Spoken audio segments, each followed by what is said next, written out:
Hi అండి అందరికీ. మసాలా బొరుగులు లేదా కారం బొరుగులు ఈ వింటర్లో ఈవినింగ్ స్నాక్స్ లాగా తినేకి చాలా బాగుంటుంది స్టోర్ చేసి పెట్టుకుంటే. దీనికి కొంచెం పెద్ద గిన్నెనే అయితే తీసుకోవాలి. తర్వాత వచ్చి వెల్లుల్లి, ఎండుమిర్చి, పల్లీలు, కరివేపాకు పక్కన పెట్టుకోవాలి.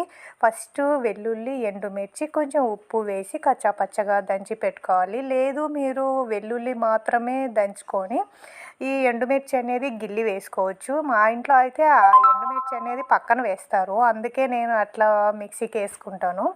తర్వాత పల్లీలు వేయించుకోవాలి. కొంచెం ఆయిల్ అయితే ఎక్కువే పడుతుంది, నేను బొరుగులు ఎక్కువ తీసుకున్నాను.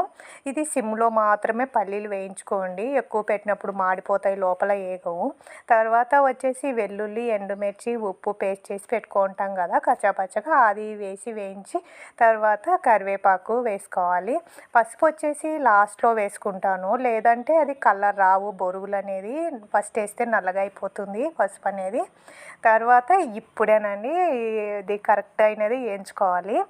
మీడియంలో పెట్టి మీరు అక్కడే ఉండి మాడిపోకుండా ఒక్క 10 మినిట్స్ ఖచ్చితంగా ఇట్లా తిప్పుతూనే ఉండాలి గరిటెతో. అప్పుడైతేనే మీకు టేస్ట్ వస్తుంది, కరకరలాడుతూ క్రిస్పీగా చాలా బాగుంటాయి. కొందరు ఏమంటే ఇట్లా వేస్తానే మసాలాలో ఒక్కసారి గరిటెతో అటు ఇటు అనేస్తారు, ఇంకా పక్కన పెట్టేస్తారు, అస్సలు క్రిస్పీగానే ఉండవు. ఒక్కసారి అయితే ఇట్లా ట్రై చేయండి, చాలామంది చేసింటారు కాదని లేదు, ఒక్కసారి ఇట్లా ట్రై చేయండి.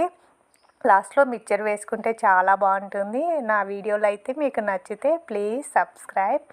థ్యాంక్ యూ అండి.